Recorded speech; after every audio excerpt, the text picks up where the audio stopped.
The campaign has just released a major new ad, speaking of abortion, of Hadley Duval, right?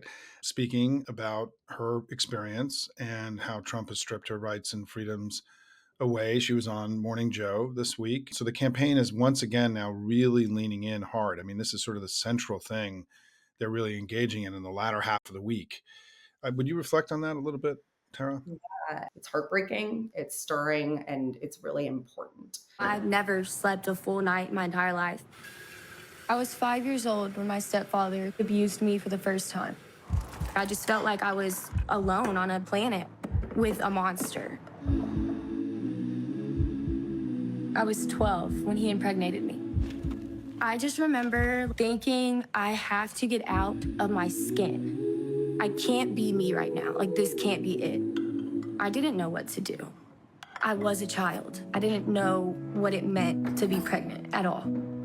But I had options. Because Donald Trump overturned Roe v. Wade, girls and women all over the country have lost the right to choose, even for rape or incest. Donald Trump did this. He took away our freedom. And that wasn't the only story out this week, though I'm glad that that story is getting out and Hadley is so brave to be putting it out there. But also we learned about a woman who died because she was not given the care she needed in her complications from childbirth in Georgia. Amber Nicole Thurman would be alive tonight if Donald Trump did not win the Electoral College in 2016. In her final hours, Amber Nicole Thurman suffered from a grave infection that her suburban Atlanta hospital was well equipped to treat.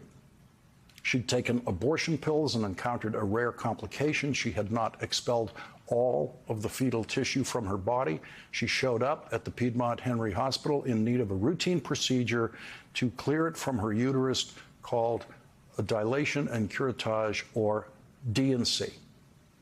But just that summer, her state had made performing the procedure a felony, with few exceptions. Donald Trump overturned Roe versus Wade, and now Amber Nicole Thurman is dead. This is one of the first stories that we have heard nationally about a woman who has died unnecessarily because of abortion bans that Republicans have put in place. This will be the law of the land if Trump wins this election. They will ban abortion at the federal level. Make no bones about it. They are not making any bones about it. This is in the Project 2025 plan. As much as Trump tries to squirm and distance himself from it, this is the agenda. It's the agenda of the Supreme Court that overturned Dobbs that he put in place. And it is the agenda of the people that back him financially, politically, and thus himself. So it is really, really, really important that these stories are getting out there, that people are sharing them and amplifying them, whether it's Hadley's ad you can find on Courier Social or Kamala Harris Campaign Social, or the story of this woman in Georgia that is so, so heartbreaking because I don't want to get emotional about it, but this is what we're talking about when we're talking about this issue. We're literally talking about life and death. We're not talking just about the freedom to choose, which is so critical and so important. It's actually the freedom to live.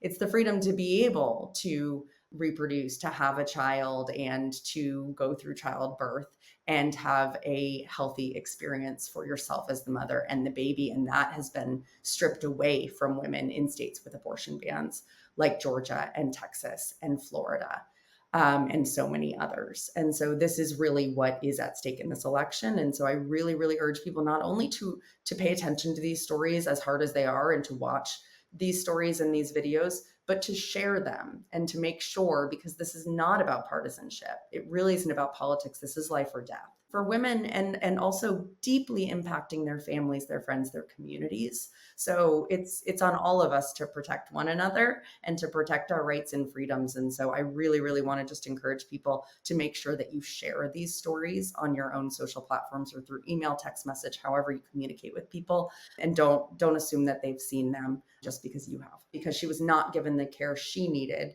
in her complications from childbirth in Georgia. Amen to that. I think the barbaric nature of what Republicans have done. I mean, this Tom Bonnier and I in 2022 said repeatedly when we were listening to men on national television say that I guess women care more about the price of eggs than they do about their loss of their bodily autonomy. We kept repeating in our commentary that the pain for Republicans, the political pain for Republicans on abortion had just begun. And I will tell you that if there's ever an issue that should keep a party out of power, not just for this election, but for many elections to come, it's the savagery of what's happened on this abortion issue. And it is the way that the attack on women. And I think the thing, Tara, that we've discussed is that part of what's happening in this election is that as bad as everything is now, if Republicans win, it's going to get worse. And that's the reality that we're facing.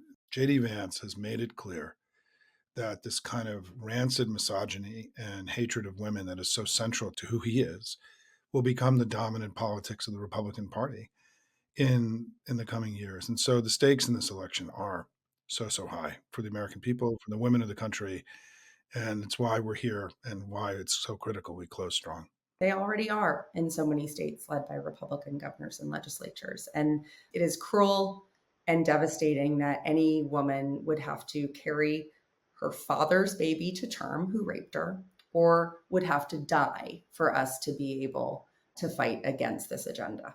That is what I can't really get over, is that it's come to this place that people have to hear these devastating stories in order to understand what is at stake for them if they don't already live in a state. But that is why we will close strong. And I'm very confident that we will, because we've never, ever had a more fierce, strong, passionate advocate for reproductive rights and freedom than we have in Kamala Harris and Tim Walz.